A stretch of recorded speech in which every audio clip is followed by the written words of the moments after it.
गुरुवार व्रत कथा सुनने मात्र से गुरु बृहस्पति प्रसन्न होते हैं और जीवन में सुख समृद्धि तथा परिवार में शांति का वातावरण बना रहता है। चलिए भगवान गणेश का नाम लेकर गुरुवार व्रत कथा प्रारंभ करते हैं। बृहस्पतिवार व्रत कथा।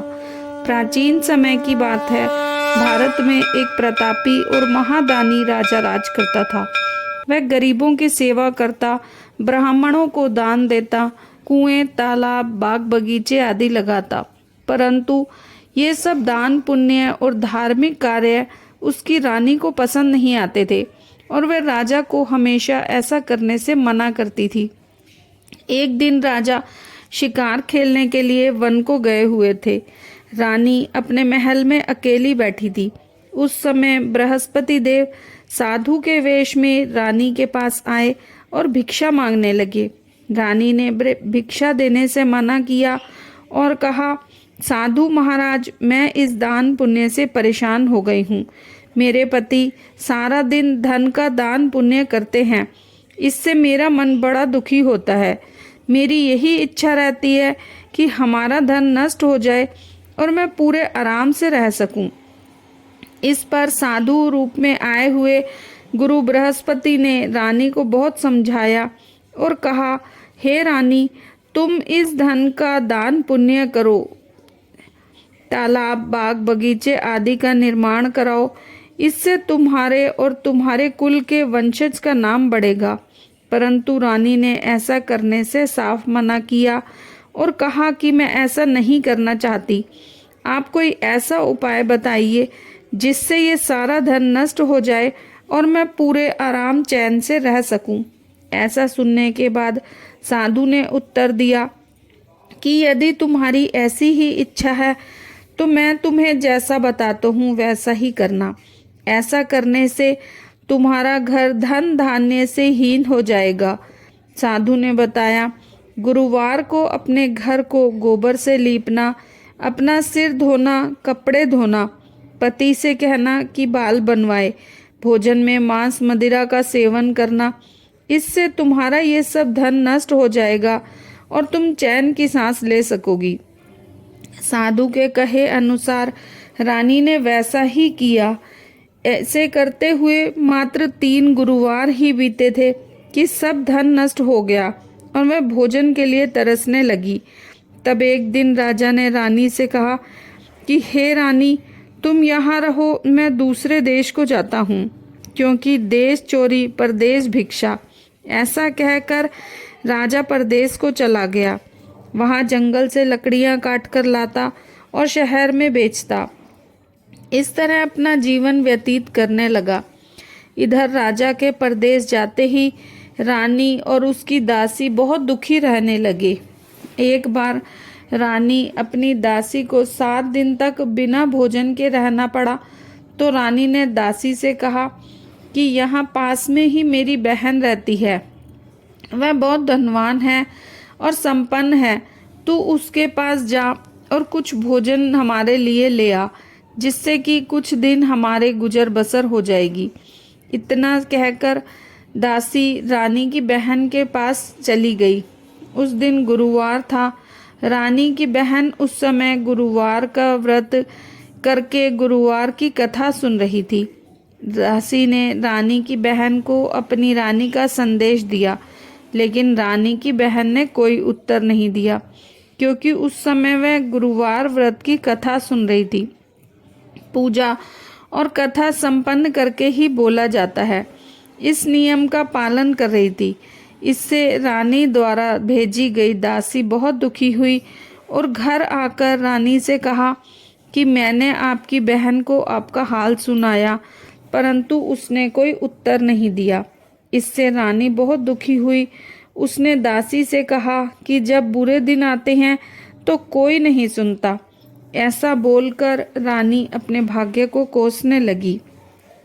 इधर जब रानी की बहन की कथा समाप्त हुई तो पूजा समाप्त कर वह बड़ी दुखी हुई कि मेरी बहन की दासी आई थी, परंतु मैंने उससे कुछ बोला नहीं, कुछ कहा नहीं।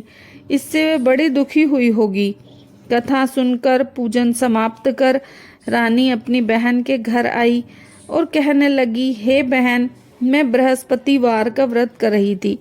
तुम्हारी दासी मेरे घर आई थी, परंतु जब कथा होती है तब तक कुछ नहीं बोला जाता और उठा नहीं जाता।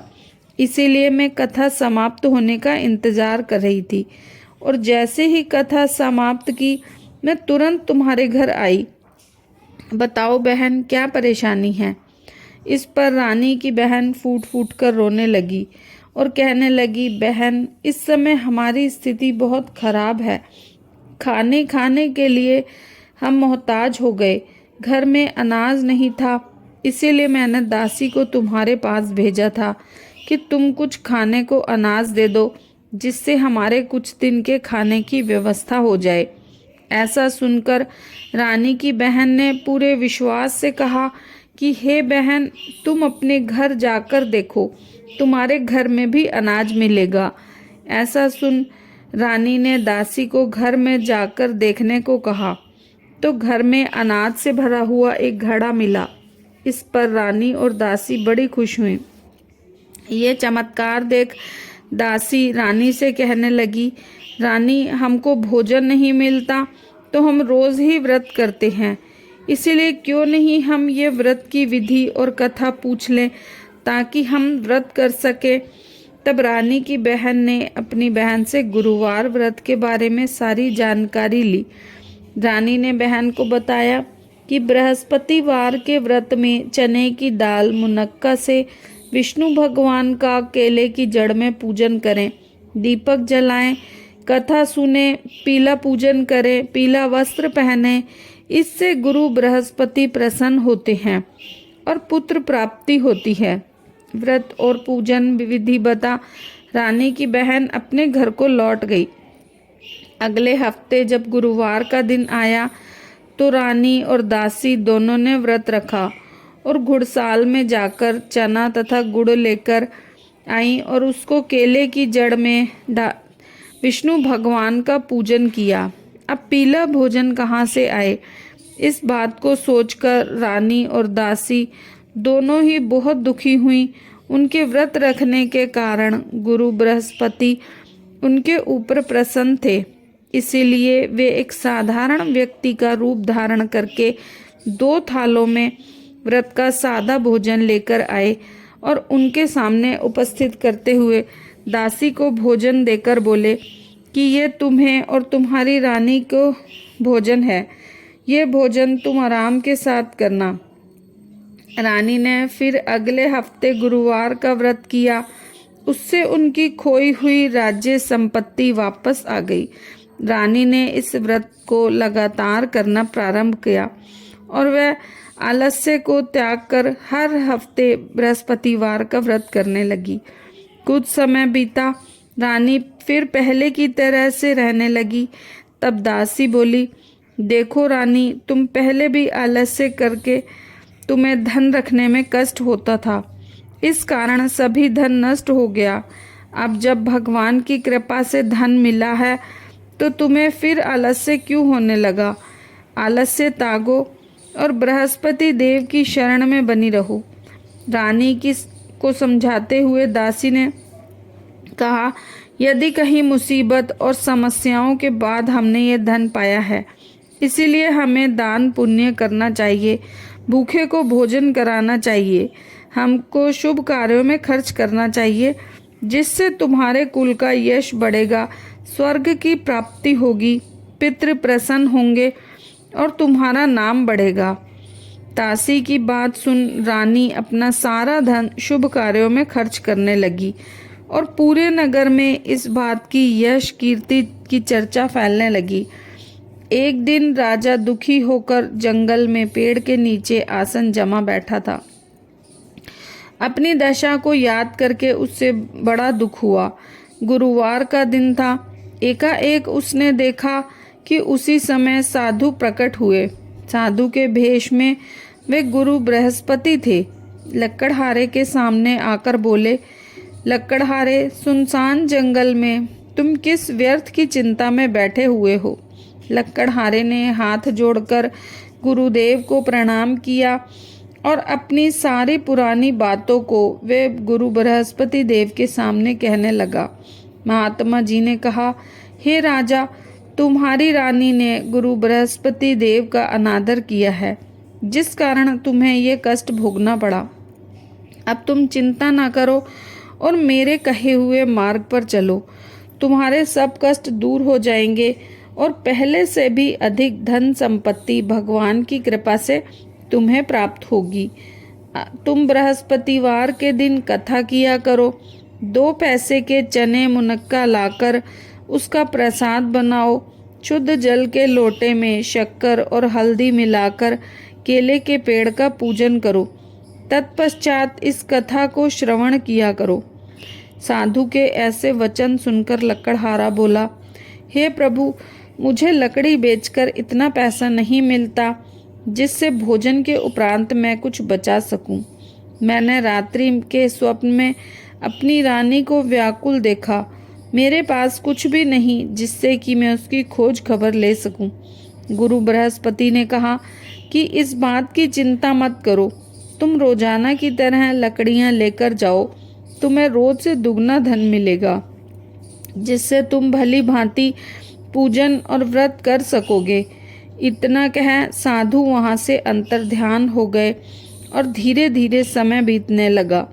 वहीं बृहस्पतिवार का दिन आया। लकड़हारे जंगल से लकड़ी काटकर शहर में बेचने गया।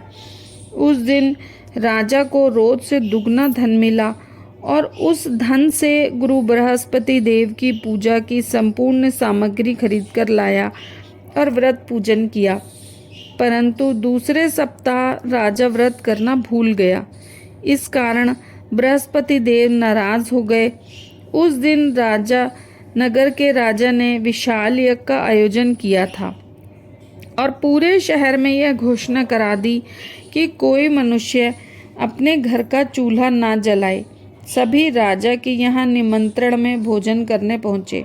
राजा की आज्ञा मान नगर के सभी लोग राजा के निमंत्रण में शामिल हुए। लकड़हारा कुछ देर से पहुंचा। देर से पहुंचने के कारण राजा उसे स्वयं अपने महल में ले गए और भोजन करा रहे थे। तब तक रानी की दृष्टि खूंटी पर पड़े हुए उनके 9 लखा हार की तरफ गई। वह हार रानी को नहीं दिखा, इसलिए व्याकुल होकर राजा से इस बारे में बात की। राजा और रानी ने लकड़हारे को उस हार का चोर समझा और उसे कारागार में डलवा दिया।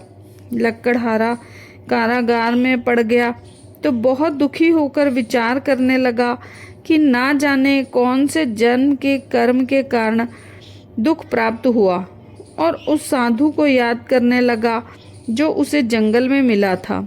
गुरु बृहस्पति अपने भक्तों की करुण पुकार को सुन तुरंत वहां प्रकट हुए और उसकी दशा देखकर कहने लगे, हे मूर्ख, तूने बृहस्पति देव की कथा पूजा नहीं की, इस कारण तुम्हें यह दुख प्राप्त हुआ है। अगले गुरुवार को कारागार के दरवाजे पर पड़े हुए 4 पैसे मिलेंगे, उनसे तुम पूजा करना, तुम्हारा दुख दूर हो जाएगा। बृहस्पतिवार के दिन राजा को कारागार के दरवाजे पर पड़े हुए 4 पैसे मिले। राजा ने पूजा की सामग्री मंगवाई तथा पूजन किया। उस रात्रि उस नगर के राजा को यह सपना आया कि यह व्यक्ति निर्दोष है, उसे छोड़ दो, नहीं तो तुम्हारे समस्त राज्य को नष्ट कर दूंगा। इस तरह रात्रि के स्वप्न को देखकर राजा प्रातःकाल उठा और खूंटी पर लटका हुआ रानी का 9 लखा हार देखा, जिससे वह लकड़हारे को जिस जेल में बंद कर दिया था उसे बुलाया। योग्य सुंदर वस्त्र आभूषण देकर उसे नगर को विदा किया तथा उससे क्षमा मांगी। राजा जब अपने नगर को पहुंचा तो उसे बड़ा आश्चर्य हुआ। नगर में पहले से अधिक बाग बगीचे, तालाब, धर्मशाला आदि बन गए थे। राजा ने पूछा, ये सब किसका है? तो नगर के लोग कहने लगे कि ये सब रानी और बांदी ने किया है। इस पर राजा को बहुत आश्चर्य हुआ और क्रोध भी आया। उधर रानी ने जब ये समाचार सुना कि राजा आ रहे हैं तो उसने बांदी से कहा कि हे बांदी, राजा हमारी ऐसी हालत देखकर कहीं लौट न जाएं, इसीलिए तू दरवाजे पर खड़ी हो जा। आज्ञा अनुसार दासी दरवाजे पर खड़ी हो गई। राजा आए तो उनको साथ में महल लेकर आई। राजा ने क्रोधित होकर अपनी रानी से पूछा कि ये सब तुम्हें कैसे मिला? तो उन्होंने कहा कि ये धन हमें गुरु बृहस्पति देव के व्रत के प्रभाव के कारण मिला है। ये सब सुन राजा ने निश्चय किया कि 7 दिन बाद गुरुवार आएगा तो उस दिन मैं पूजन करूंगा और विधि विधान के साथ व्रत धारण करूंगा और दिन में प्रतिदिन 3 बार कहानी सुना करूंगा। अब हर रोज राजा के दुपट्टे में चने की दाल बंधी रहती तथा दिन में 3 बार कहानी कहा करता। एक रोज राजा ने विचार किया कि चलो अपनी बहन के यहाँ हो आते हैं। इस निश्चय कर राजा घोड़े पर सवार हो अपनी बहन के यहाँ जाने लगा। मार्ग में उसने देखा कि कुछ आदमी एक मुर्दे को लेकर जा रहे हैं। उसने उन्हें रोककर कहा, अरे भाइयों, मेरी बृहस्पतिवार की कथा सुन लो। इस पर कुछ लोग क्रोधित हो गए और बोले कि इधर हमारे आदमी की मृत्यु हो गई और तुम्हें अपनी कथा की पड़ी है। परंतु कुछ लोग बोले कि नहीं, इसकी कथा सुन लेते हैं। जैसे ही कथा आदि पहुंची, मुर्दा हिलने लगा और जब कथा समाप्त हुई तो राम राम करके उठ खड़ा हुआ। आगे मार्ग में चलते हुए एक किसान जो खेत में हल चला रहा था, राजा ने उसे देखकर बोला, अरे भाई, मेरी गुरुवार की कथा सुन लो। किसान बोला, जब तक मैं तुम्हारी कथा सुनूंगा तब तक तो 4 हरिया खेत जोत लूंगा। अपनी कथा किसी और को सुनाना। इस तरह राजा आगे चलने लगा। राजा के हटते ही किसान के बैल पछाड़ खाकर गिर गए तथा किसान के पेट में बहुत जोर से दर्द होने लगा। उस समय किसान की माँ उसके लिए रोटी लेकर आई। जब उसने ये सब देखा तो बड़ी दुखी हुई और दौड़कर राजा को बुलाया और अपने खेत में बिठाकर कथा सुनने लगी। कथा जैसे ही प्रारंभ हुई उसके पेट का दर्द बंद हुआ और बैल उठ खड़े हुए। राजा अपनी बहन के घर पहुंचा। बहन ने भाई की खूब खातिरदारी करी। दूसरे दिन प्रातःकाल राजा जागा तो देखा कि सब लोग भोजन कर रहे हैं। राजा ने अपनी बहन से कहा, कोई ऐसा मनुष्य है जिसने अभी तक भोजन नहीं किया हो और मेरी बृहस्पतिवार की कथा सुन ले? बहन बोली, भैया, ये ऐसा देश है कि यहाँ लोग पहले भोजन करते हैं, बाद में कोई काम करते हैं। अगर कोई पड़ोस में हो तो देखाऊं। वह ऐसा बोलकर देखने चली गई, परंतु उसे कोई ऐसा व्यक्ति नहीं मिला जिसने अभी तक भोजन नहीं किया हो। एक कुम्हार के घर जिसका लड़का बहुत बीमार था, मालूम हुआ कि इसने 3 दिन से भोजन नहीं किया है। रानी ने अपने भाई की कथा सुनने के लिए कुम्हार से कहा। वह तैयार हो गया। राजा ने जाकर गुरुवार की कथा कही, जिसको सुनकर उसका लड़का ठीक हो गया। अब तो राजा की बहुत ज़्यादा प्रशंसा होने लगी। एक रोज राजा ने अपनी बहन से कहा, हे बहन, अब हम अपने घर को जाएंगे, तुम भी तैयार हो जाओ। राजा की बहन ने अपनी सास से आज्ञा मांगी तो सास ने कहा, तू चली जा, परंतु बच्चों को मत ले जाना, क्योंकि तेरे भाई के कोई संतान नहीं है। बहन ने भाई से कहा कि भैया, मैं तो चलूंगी, परंतु बालक नहीं जा सकेंगे, क्योंकि माताजी की आज्ञा नहीं है। इस पर राजा बोला, जब बालक ही नहीं चलेंगे तो तुम चलकर क्या करोगी? बड़े दुखी मन से राजा अपने नगर को लौट आया। राजा ने लौटकर अपनी रानी से कहा, हे रानी, हम निसंतान हैं, कोई हमारा मुंह देखना नहीं चाहता। ऐसा बोलकर राजा भोजन आदि किए बिना अपने महल में जाकर विश्राम करने लगा। रानी बोली, प्रभु बृहस्पति ने हमें सब कुछ दिया है, वह हमें संतान भी देंगे। उस रात बृहस्पति देव ने स्वप्न में कहा कि उठ राजा, तेरे दुख के दिन समाप्त हुए, तेरी रानी गर्भ से है। राजा गुरु बृहस्पति देव की बात सुनकर बहुत ज़्यादा प्रसन्न हुए। राजा की खुशी का ठिकाना नहीं रहा। 9वें महीने में रानी के गर्भ से एक सुंदर पुत्र पैदा हुआ। तब राजा बोला, हे रानी, एक स्त्री बिना भोजन के रह सकती है, परंतु बिना कुछ कहे नहीं रह सकती। जब मेरी बहन आए तो तुम उसको कुछ मत कहना। रानी ने सुनकर हाँ कर दी। जब राजा की बहन ने समाचार सुना तो बड़ी खुश हुई और बधाई लेकर अपने भाई के यहाँ आई। रानी ने कहा, घोड़ा चढ़कर तो नहीं आई, गधा चढ़ी आई। रानी की बहन बोली, भाभी, मैं इस प्रकार ना कहती तो तुम्हें औलाद कैसे मिलती। बृहस्पति देव ऐसे ही हैं, जिसके मन की मनोकामनाएं हैं सभी को पूर्ण करते हैं। प्रेम पूर्वक जो इस व्रत को धारण करता है, इस कथा को सुनता और पढ़ता है, उसकी सभी मनोकामनाएं गुरुदेव की कृपा से पूर्ण होती हैं। बोलो गुरु बृहस्पति देव की जय। बृहस्पति देव की आरती। जय बृहस्पति देवा, ओम जय बृहस्पति देवा। छिन छिन भोग लगाऊं, कदली फल मेवा। ओम जय बृहस्पति देवा, तुम पूर्ण परमात्मा, तुम अंतर्यामी, जगत पिता जगदीश्वर, तुम सबके स्वामी। ओम जय बृहस्पति देवा, चरणामृत निज निर्मल, सब पातक हरता, सकल मनोरथ दायक, कृपा करो भरता। ओम जय बृहस्पति देवा, तन मन धन अर्पण कर, जो जन शरण पड़े, प्रभु प्रकट तब होकर, आकर द्वार खड़े। ओम जय बृहस्पति देवा, दीन दयाल दयानिधि, भक्तन हितकारी, पाप दोष सब हरता, भव बंधन हारी।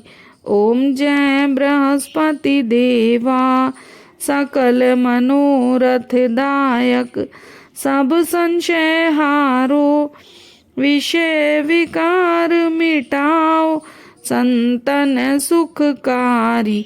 ओम जय बृहस्पति देवा, जो कोई आरती तेरी प्रेम सहित गावे, ज्येष्ठानंद आनंद कर, सो निश्चय पावे। ओम जय बृहस्पति देवा। सब बोलो विष्णु भगवान की जय। बोलो बृहस्पति भगवान की जय।